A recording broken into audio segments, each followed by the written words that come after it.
इंसान को उन तमाम गुनाहों से बचने के लिए अल्लाह की पनाह हासिल करना जरूरी है।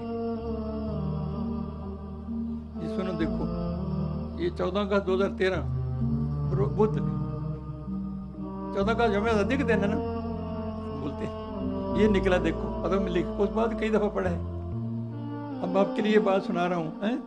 वो मैं क्या है, फिर 14/10/2016 दरबार आलिया दाता हजूर के दरबार पे पढ़ा, फिर 11/6/2021 जुम्मा के दिन दरबार पे पढ़ा, फिर 17/5/2022 मंगल को। इतनी चीज़ें ये बार बार आ रहा है। ये क्या, इंसान को इन तमाम तबाह कौन चीज़ों से बचने के लिए अल्लाह की पनाह जरूरी करना, हासिल करना ज़रूरी है। इंसान को तमाम तबाह कौन चीज़ों से बचने के लिए अल्लाह की पनाह हासिल करना ज़रूरी है। अगर तुम अपना राब्ता बराह रास्त अल्लाह से कायम नहीं कर सकते तो फिर किसी बरगुज़िदा शेख को वाता बना लो।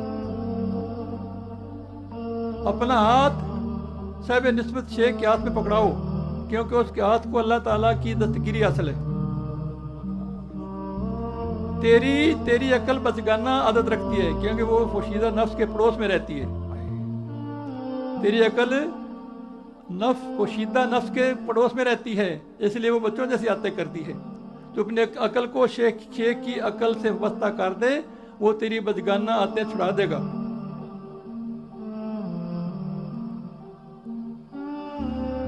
क्योंकि जब तू शेख के हाथ में हाथ दे देगा तो वो तुझे बर्बाद होने वाली चीजों से बचा देगा। जब तू शेख की हिदायत का पाबंद बनेगा तो तब तुझे तजर्बा होगा। क्या तजर्बा होगा? जाग रहे हो कि शेख वक्त को नबी सल्लम का परताव हासिल होता है। बैत रिजवान के मौका पर जब हुजूर पर सहाबा किराम से बैत ले रहे थे, अल्लाह ताला ने हुजूर पर हाथ को अपना हाथ करार दिया।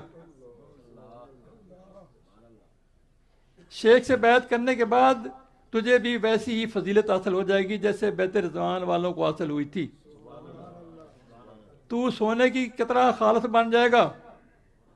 ये जहान और वो जहान दोनों तुम्हारे साथ होंगे, क्योंकि हुजूर पर हदीस मुबारक है, इंसान उसके साथ होगा जिससे वो मोहब्बत करता है। ये हुक्म दुनिया और आखिरत दोनों के लिए है। दुनिया में अपने से कमजोरों पर जुल्म करने वालों को यह जान लेना चाहिए कि कोई ना कोई इससे भी ताकतवर जरूर है ना। ऐसे सारे लाई जा रहे हो, दिल में जगह दो। कोई ऊपर ताकतवर होगा ना, एक से ऊपर बढ़ गया ना,